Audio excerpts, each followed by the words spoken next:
शहर की एक सुनसान गली के आखिरी छोर पर पुराना मकान था। उसके पीछे एक कब्रिस्तान था जहां दिन में भी लोग अकेले जाने से डरते थे। अमन और पूजा की शादी को 20 दिन हुए थे। अमन की नई नौकरी के कारण दोनों गांव से शहर आए थे। कम किराए की वजह से उन्होंने यही मकान देखा।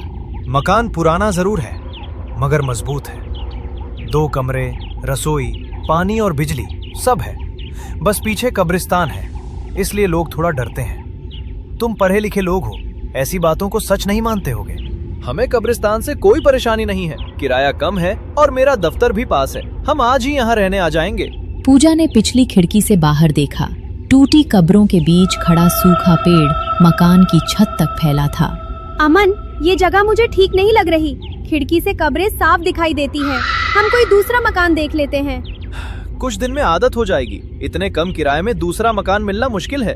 पूजा ने मन मारकर हामी भर दी। रात में दोनों ने सामान ठीक किया और थक कर सो गए। करीब 2 बजे पूजा की आंख पायल की आवाज से खुली। आवाज कब्रिस्तान से आती हुई खिड़की के पास रुक गई। अमन, उठो, खिड़की के बाहर कोई चल रहा है। मुझे पायल की आवाज सुनाई दे रही है। कोई बिल्ली या जानवर होगा। रात में छोटी आवाज भी डरावनी लगती है। तुम सो जाओ। अमन फिर सो गया, मगर पूजा खिड़की को देखती रही। अचानक बंद खिड़की अपने आप खुल गई। कमरे में बर्फ जैसी ठंडी हवा भर गई। सूखे पेड़ के नीचे सफेद कपड़ों में एक औरत खड़ी थी। उसके बाल चेहरे पर बिखरे थे और पैर पीछे की तरफ मुड़े थे। पूजा की सांस रुक गई। वो औरत धीरे धीरे सिर उठाने लगी। नई दुल्हन, आखिर इतने साल बाद इस घर में फिर एक नई दुल्हन आई है। तेरी लाल चुनरी और पायल मुझे मेरी अधूरी शादी याद दिला रही है। तीसरी रात मैं तुझे अपने साथ ले जाऊंगी। पूजा चीख पड़ी और अमन को जोर से हिलाया। अमन के उठते ही खिड़की बंद हो गई और वो औरत गायब हो गई। मैंने एक चुड़ैल देखी, उसके पैर उल्टे थे। उसने कहा कि तीसरी रात वो मुझे ले जाएगी। हमें ये मकान छोड़ देना चाहिए। शायद तुमने सपना देखा है। सुबह मैं मकान मालिक से बात करूंगा। अभी घबराओ मत। लेकिन पूजा पूरी रात नहीं सोई।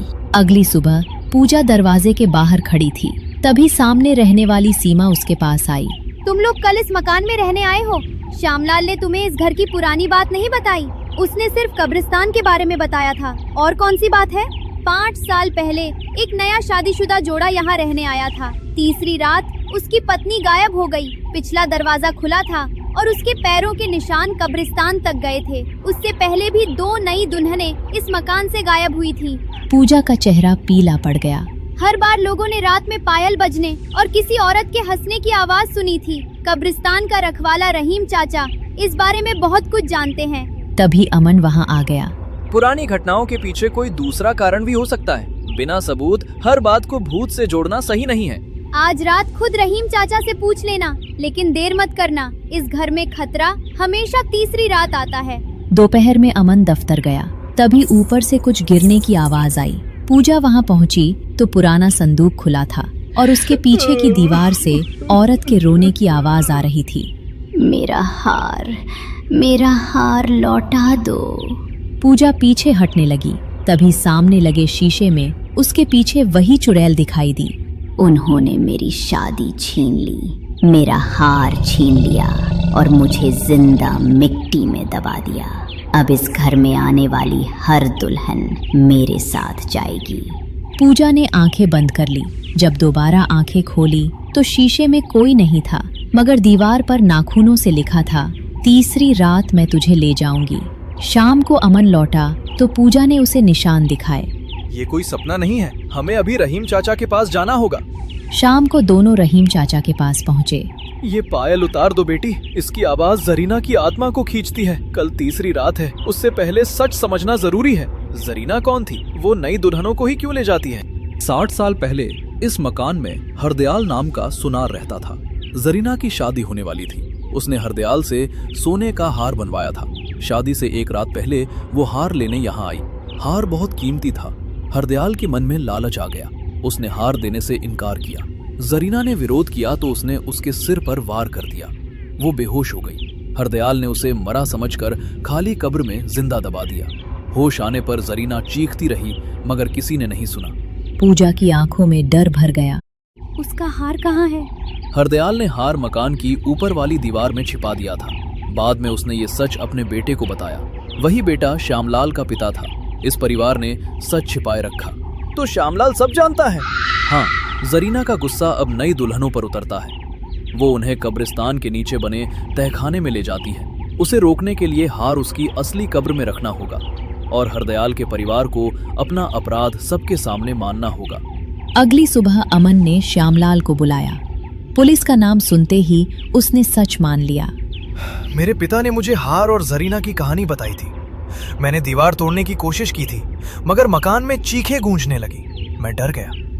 मुझे लगा किराएदार आते रहेंगे तो शायद आत्मा शांत रहेगी। तुम्हारे लालच और डर के कारण 3 औरतें गायब हुई। तुमने फिर भी किसी को सच नहीं बताया।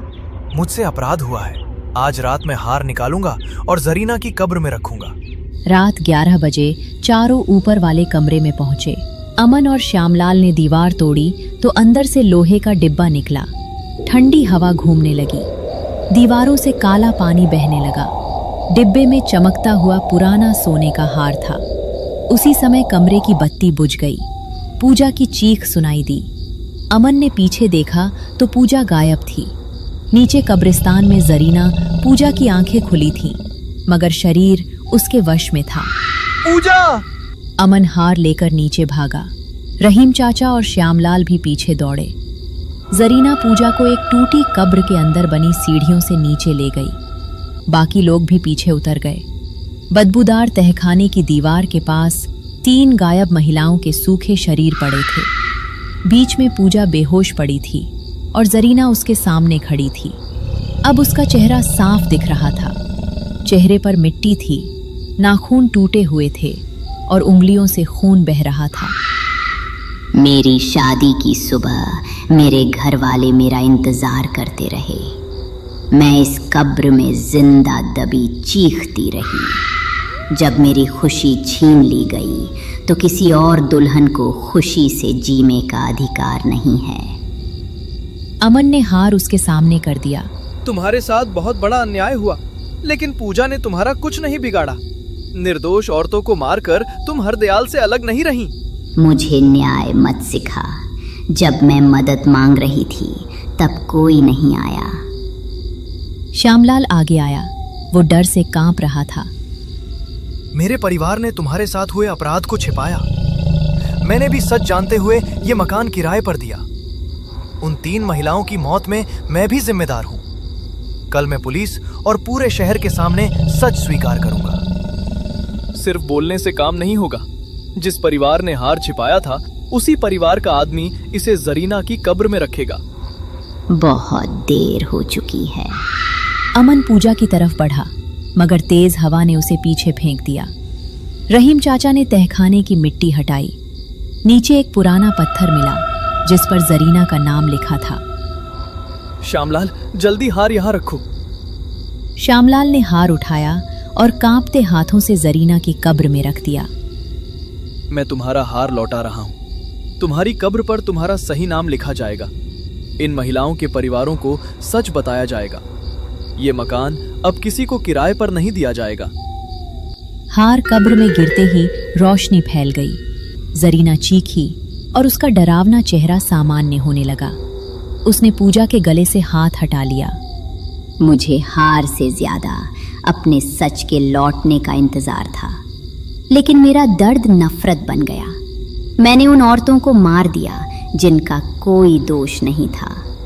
जरीना के छूते ही पूजा की आंखें खुल गईं। ये दुल्हन अपने पति के साथ वापस जाएगी। मेरा सच सबके सामने लाना, तभी मेरी आत्मा को पूरी शांति मिलेगी। उसका शरीर सफेद धुएं में बदलने लगा। कुछ ही पल में वो धुआं कब्र के अंदर समा गया। तहखाने की हवा शांत हो गई। अगली सुबह श्यामलाल ने पुलिस को सच बता दिया। तीनों महिलाओं के शव उनके परिवारों को सौंपे गए। जरीना की कब्र पर उसका नाम और मौत का सच लिखा गया। मकान को गिराकर वहाँ छोटा विश्राम घर बनाया गया। अमन और पूजा शहर के दूसरे हिस्से में रहने चले गए।